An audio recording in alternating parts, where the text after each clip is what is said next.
അതേസമയം അത് മിസ്യൂസ് ചെയ്യുന്ന അവസ്ഥയിലേക്ക് ഉപയോഗിക്കുന്നതാണ് ഏറ്റവും അപകടകരമായ രീതി വരുന്നത്, സ്ഥിതിവിശേഷം സംജാതമാകുന്നത്. ഇതെല്ലാം മോർഫിൻ അതുപോലെ ഇതൊക്കെ ഉണ്ടാക്കുന്നത് ആശുപത്രിയിലെ ഓപ്പറേഷന് വേണ്ടി മാത്രമാണ്. എന്നാൽ MDM, കിറ്റമിൻ അതെല്ലാം മനുഷ്യനിർമ്മിതമാണ്. കെമിക്കലുകൾ ഉപയോഗിച്ച് പലതരത്തിലും ഉണ്ടാക്കുന്ന വേറെ തരത്തിലുള്ള ഒരു വിഭാഗമാണ് ഇത്തരം ലഹരി വസ്തുക്കൾ. ഈ വസ്തുക്കൾ ഉപയോഗിക്കും തോറും അതിനുള്ള അഡിക്ഷൻ നിൽക്കുന്നില്ല. അത് പിന്നെയും കിട്ടണം എന്നുള്ളൊരു ചിന്താഗതി വരികയും പിന്നീട് ഇത് ധാരാളമായിട്ട് ഉപയോഗിക്കുകയും സ്ഥിരമായി ഉപയോഗിച്ചു കൊണ്ടിരുന്നാൽ ഒരു ഭ്രാന്തൻ അവസ്ഥയിലേക്ക് എത്തുകയും ചെയ്യും. അപ്പോൾ അവരുടെ ഇത് കഴിക്കുന്നവരുടെ മുഖത്തും വ്യത്യാസം വരും, ശരീരത്തിലും മൊത്തം വ്യത്യാസം വരും, അവരുടെ സ്വഭാവവും വ്യത്യാസപ്പെട്ടിരിക്കും. നമുക്ക് ഒരു നല്ലൊരു ആളായിരുന്നത് ഒരു വേറെ തരത്തിൽ പെരുമാറുന്നു കാണുമ്പോൾ നമുക്ക് ചിലപ്പോൾ വിഷമം തോന്നുന്ന അവസ്ഥയും വരും. അപ്പം നമുക്കൊരു ഇത് കഴിക്കുന്ന ആൾക്കാരെ അത്ര പെട്ടെന്ന് പിടി കിട്ടിയെന്ന് വരില്ല. പക്ഷെ നമ്മളെന്ത് വിചാരിക്കും, ഇവൻ എന്താണ് ഇങ്ങനെ സംസാരിക്കുന്നത്, അല്ലെങ്കിൽ എന്താണ് ഇവൻ ഇങ്ങനെ പെരുമാറുന്നത്. പക്ഷേ ഇതാണ് അതിൻ്റെ പുറകിൽ ഉണ്ടായിരിക്കുക. അത് ചിലപ്പം മാതാപിതാക്കൾക്ക് അറിയുണ്ടായിരിക്കില്ല, ഇവർ രഹസ്യമായിട്ട് ചെയ്യുന്നതായിരിക്കും. അതുപോലെ പല ആൾക്കാരും ഇന്നത്തെ കാലത്ത് യൂട്യൂബിൽ, ഫേസ്ബുക്കിൽ നിന്നൊക്കെ വരുമാനം ഉണ്ടാക്കുന്ന ആളുകളുണ്ട്. ചെറിയ ചെറിയ കുട്ടികൾ വരെ ഡാൻസ് പ്രോഗ്രാം അങ്ങനത്തെ ഇതൊക്കെ ആക്കിയിട്ട് ധാരാളം പൈസ ഉണ്ടാക്കുന്നുണ്ട്. അപ്പം മാതാപിതാക്കളോട് പൈസ ചോദിക്കേണ്ട കാര്യമൊന്നുമില്ല, ഇവർ തന്നെ സ്വയം ഉണ്ടാക്കുന്ന അവസ്ഥ വന്നു. ഇതെല്ലാം കോവിഡിന് ശേഷമാണ് ഇങ്ങനത്തെ പ്രശ്നങ്ങളൊക്കെ കൂടുതലായി വന്നത്.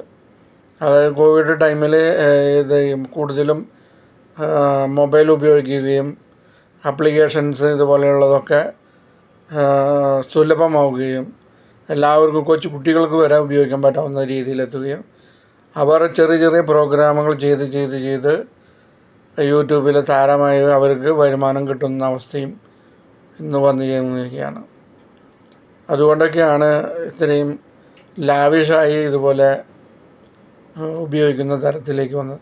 അതായത് വീടുകളിൽ ചോദിക്കേണ്ട കാര്യമില്ല, അവർക്ക് സ്വന്തമായിട്ട് പൈസ ഉണ്ടാക്കുന്ന സംവിധാനം ഇന്ന് നമ്മുടെ നാട്ടിലുണ്ട് എന്നതാണ് വസ്തുത. പിന്നെ ഇതുപോലെ മുട്ടായിയുടെ രൂപത്തിൽ സ്കൂളിൻ്റെ പരിസരത്തിൽ വരികയും വെറുതെ കൊടുക്കുകയും അത് കഴിക്കുന്ന കുട്ടികൾ പിന്നെ ചോദിക്കുകയും പിന്നെ പൈസ ചോദിക്കുകയും അങ്ങനൊരു സ്ഥിതിവിശേഷവുമുണ്ട്. പിന്നെ ചില ആൾക്കാർക്ക് ചില വീടുകളിൽ ഈ പഠിക്ക് എന്നുള്ളൊരു ചിന്താഗതി വരുന്നതുകൊണ്ട് ഈ കുട്ടികൾക്കൊരു വേറെ തരത്തിലുള്ള മൈൻഡ് വരികയും കരുതി കൂട്ടി ഇങ്ങനത്തെ ലഹരി വസ്തുക്കളിൽ എത്തിപ്പെടുന്ന കുട്ടികളുമുണ്ട്. അപ്പോൾ ഇതെല്ലാം ഇവർ ഈ കഴിക്കുന്ന ആളുകളുടെ, ഈ കുട്ടികളുടെ അല്ലെങ്കിൽ ആളുകളുടെ പെരുമാറ്റം ശ്രദ്ധിച്ചു കഴിഞ്ഞാൽ വളരെ പെട്ടെന്ന് തന്നെ മനസ്സിലാവും. ഇതെല്ലാം ഏറ്റവും കൂടുതൽ മനസ്സിലാവുക ടീച്ചർമാർക്കായിരിക്കും. കാരണം ഏറ്റവും കൂടുതൽ അടുത്തിടപെടുന്നത് അവരുടെ വിധങ്ങളെല്ലാം മനസ്സിലാവുന്നത് ടീച്ചർമാർക്ക്. അപ്പോൾ അവരുടെ പെരുമാറ്റത്തിൽ എന്തെങ്കിലും ഇതുണ്ടെങ്കിൽ ബന്ധപ്പെട്ടവരെ അറിയിക്കേണ്ടത് ടീച്ചർമാർ ചെയ്യുകയാണെങ്കിൽ വളരെ നന്നായിരിക്കും. ഇത്രയും പോലീസ് പല സ്ഥലങ്ങളിൽ നിന്നും പിടിക്കൽ തുടങ്ങിയാലും അതുപോലെ പല അടിപിടി കേസുകളും വന്നതോടുകൂടിയാണ് പലരും മനസ്സിലാക്കിയത് ഇങ്ങനൊരു സംഭവം നമ്മുടെ നാട്ടിലുണ്ടെന്ന്.